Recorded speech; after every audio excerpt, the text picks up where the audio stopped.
안녕하세요. 저는 올해 36살이고 자녀 2명을 키우고 있는 남자입니다.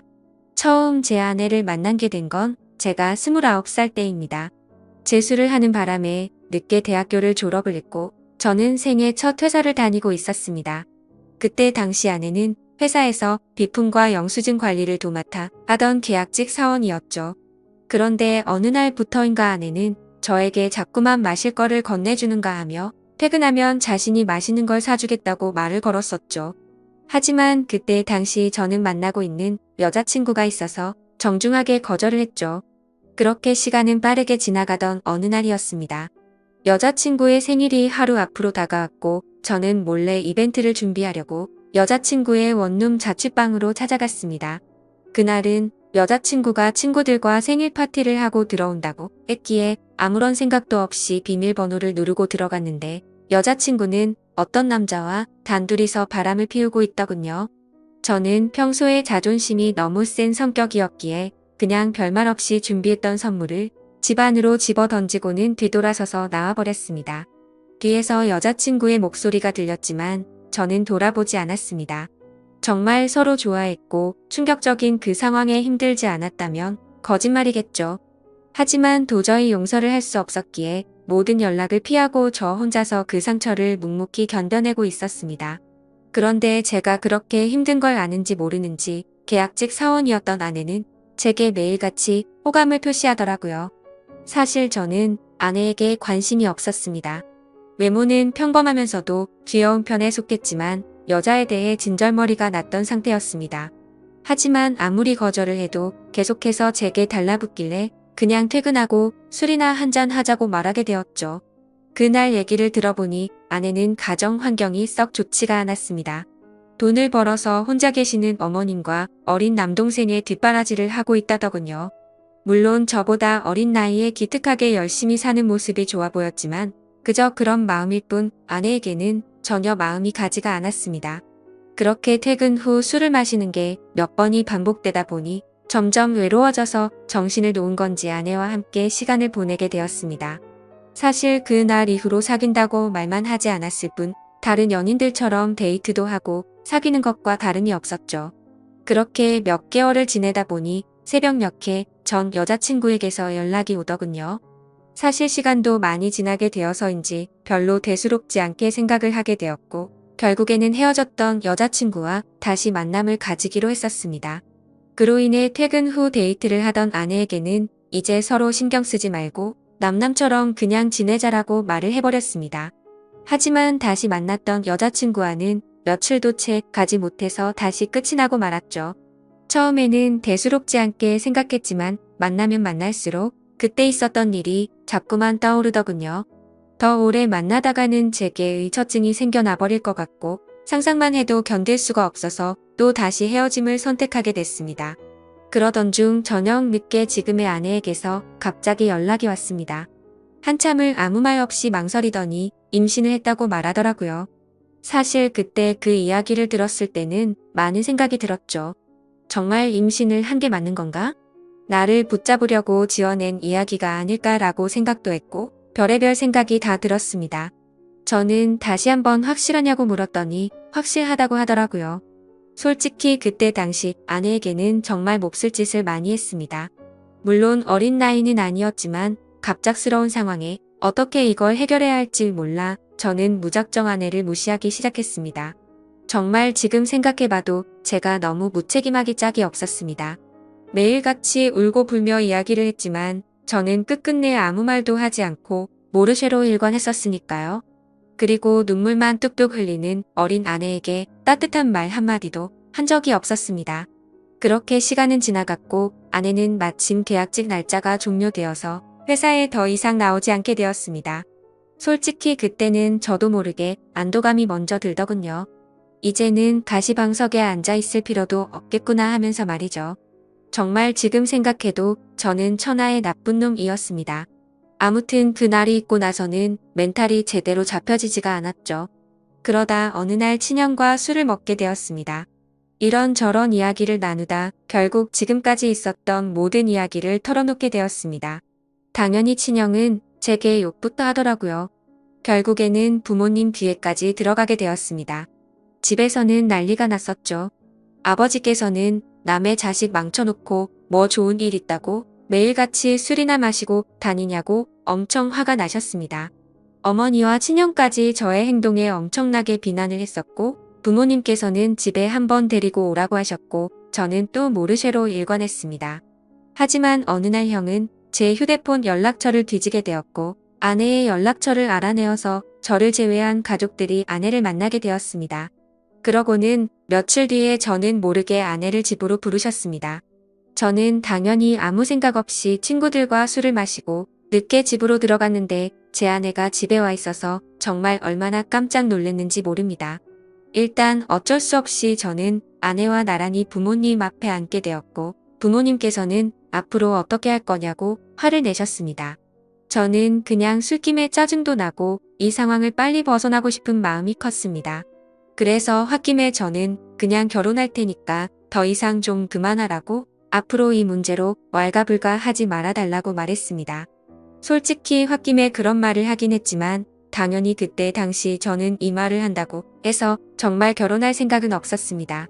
부모님 역시 그러라고 말씀하실 일은 절대 없다는 확신에 차서 한 말이었죠. 하지만 예상외로 아버지께서는 그때 그 자리에서 또박또박 말씀하시더군요. 그러면 지금 처자분 부모님이랑 조만간 만나서 이야기를 하고 싶으니 부모님이 시간 되실 때 자리를 한번 마련해보자고 하시더군요. 이때 당시도 설마라는 생각을 가지고 있었고 술에 취해서 그냥 대충 상황을 정리하고 얼른 일어나서 제 방으로 들어가 버렸습니다. 그렇게 아내는 집으로 돌아갔고 저는 술이 점점 더 올라오더니 제게 말도 없이 집에 찾아온 게 너무 화가 나더라고요.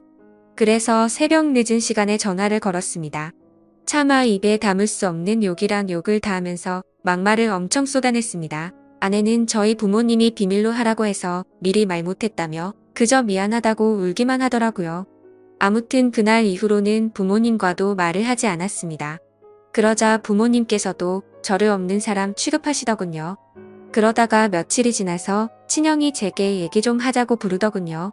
무슨 일인가 싶어서 형과 이야기를 하는데 오늘 부모님께서 아내분 어머님을 만나 뵙고 왔다는 이야기를 제게 해주더라고요.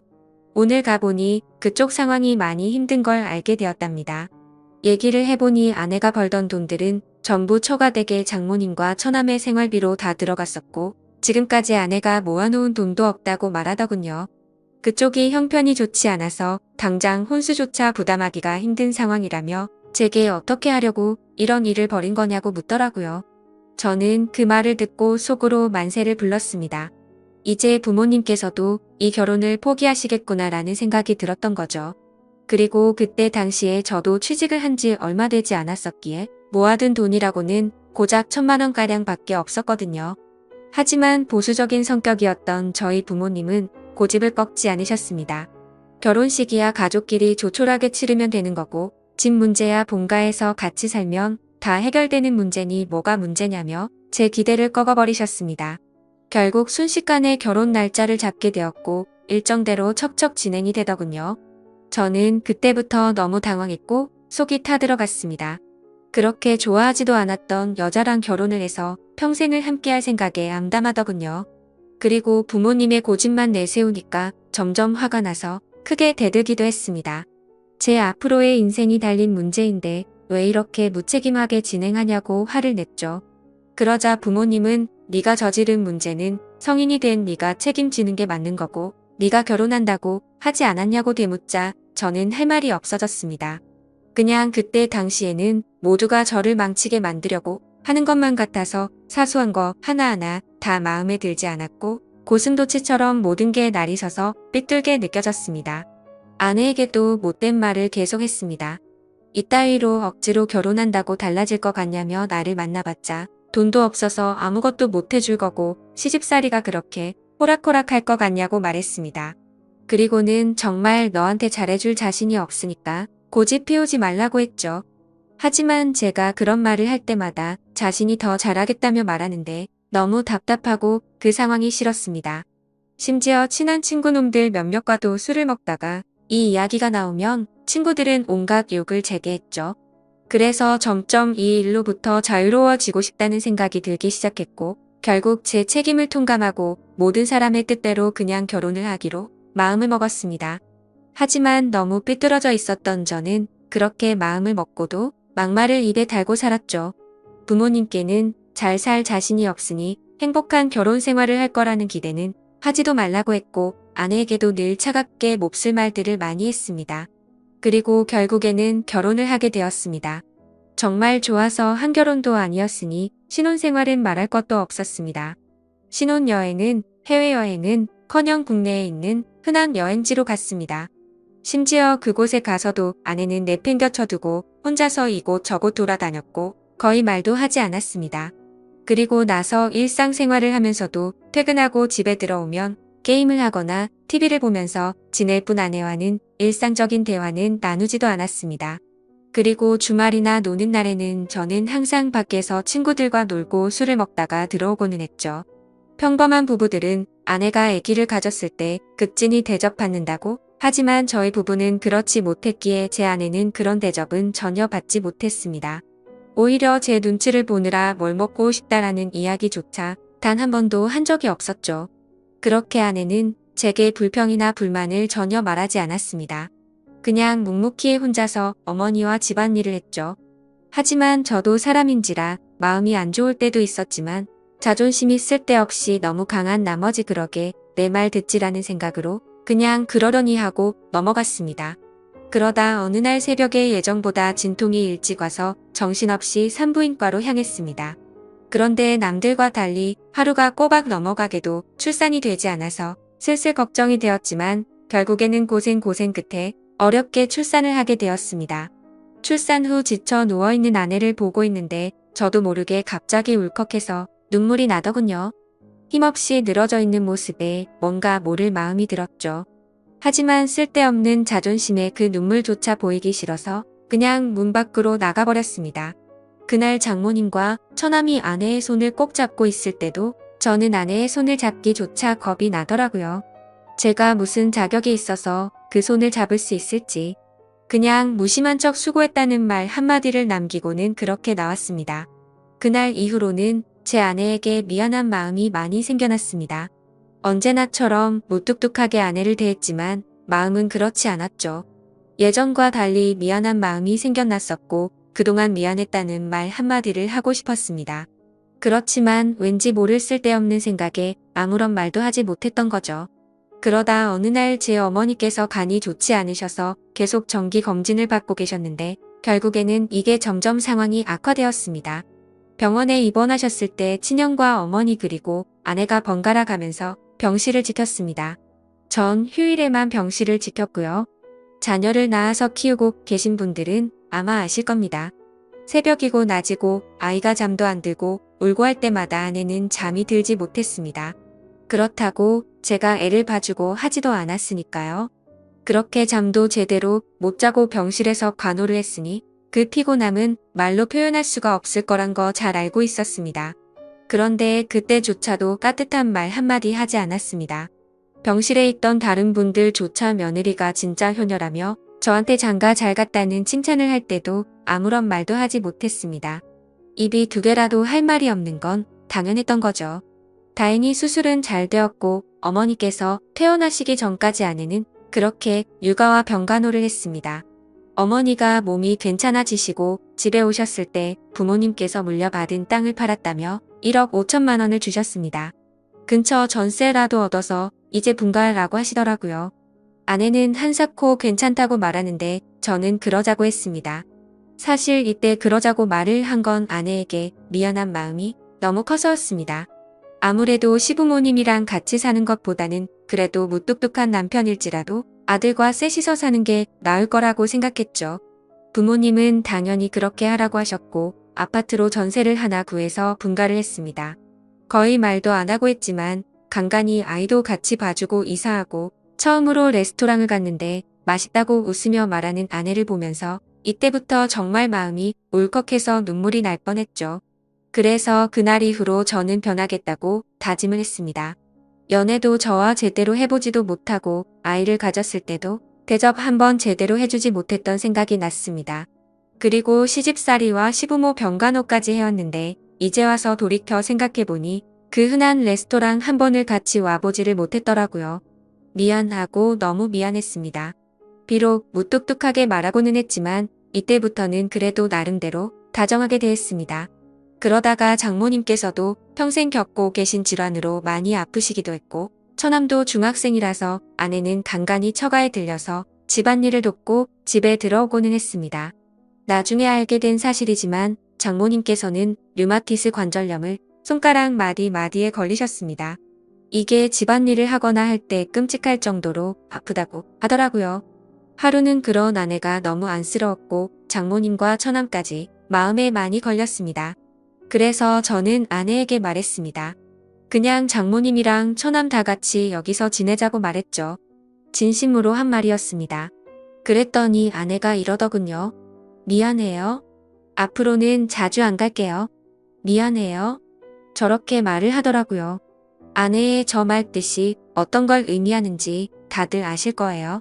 아내는 제가 처갓집에 자주 가는 걸 못마땅하게 생각해서 비꼬는 마음으로 저렇게 말을 한 걸로 오해를 한 거였습니다. 지금까지 하지 못했던 미안한 말과 참았던 눈물이 울컥해서 쏟아져 버렸습니다. 아내 손을 꼭 붙잡고 미안하다고 말하면서 애처럼 너무 서럽게 울어버렸습니다. 당황해하는 아내에게는 그동안 정말 미안했다면서 앞으로 살면서 그동안 잘못했던 거 천천히 다 갚을 테니 용서해달라고 정말 서럽게 울었습니다. 그리고 처음으로 아내와 오랫동안 마음에 있었던 많은 말들을 이야기했습니다. 그동안 잘해주지 못해서 미안했다는 말과 함께요. 아내 역시 눈물을 흘리며 그렇게 처음으로 서로 꼭 안고 같이 울었네요. 그 일이 있고 나서 아내가 장모님께 같이 살자고 이야기를 했을 때 장모님께서는 완강히 거절하셨습니다. 사실 이건 당연하다고 생각했죠. 사위라고 하나 있는데 자기 딸을 그렇게 서럽게 만들었는데 이 집으로 들어오면 얼마나 눈치를 줄까라고 당연히 생각하셨을 것 같습니다. 본가에 계시는 부모님께서는 흔쾌히 그렇게 하라고 허락을 하셨고 결국에는 제가 처가댁에 가서 장모님께 무릎 꿇고 사죄했습니다. 그동안 죄송했다고 앞으로는 정말 잘하겠다고 했죠. 그렇게 장모님을 겨우겨우 설득해서 같이 살게 되었습니다. 지금은 그 누구보다 아내만 사랑하고 전에는 상상도 못한 애교도 떨면서 그렇게 살고 있습니다. 세상에서 아내가 가장 예뻐 보이고 가장 사랑스럽네요. 집안일도 제 나름 열심히 돕고 있고 육아도 열심히 하고 있습니다. 그리고 아내와 저 사이에는 예쁜 딸아이도 한 명 더 생겨났고 더 예쁜 가정을 이루게 되었죠. 이게 제게 있었던 5년 전 이야기입니다. 지금은 장모님과 처남 그리고 제 아내와 자식들 이렇게 6식구가 다 같이 행복하게 살고 있습니다. 넉넉지 않은 형편일지 몰라도 휴일이나 주말이 되면 가능하면 가까운 곳으로라도 바람을 쐬러 다니고 있고요. 지금은 아내에게 잔소리도 들어가면서 지내지만 그 누구보다 행복하게 해주려고 아내를 여왕처럼 받들고 지내고 있습니다. 그런 저를 기특하게 보셨는지 장모님도 항상 우리 사위가 최고라며 저를 감싸주시고 온 가족이 서로를 너무 애틋하게 생각하고 행복한 나날을 보내고 있네요. 지금은 정말 그 어느 때보다 행복합니다. 제 착한 아내 덕분에 저의 못난 모습들이 고쳐진 것 같아서 정말 고맙게 생각합니다. 아마 그때 아내가 저를 버리고 떠나버렸다면 저는 그저 그런 인생을 살고 있었을 테고 평생 후회만 하면서 살았을 것 같다고 생각이 드네요. 앞으로도 저는 과거의 아내에게 잘해주지 못했던 걸 평생 갚아 나가려고 합니다. 물론 평생이 걸려서 제가 잘하더라도 그 큰 상처를 준 건 다 갚지 못하겠지만 지금은 제 아내도 행복하다고 말해주니 너무 미안하고 고마운 마음만이 가득하네요. 제 사연을 읽어주셔서 감사드립니다.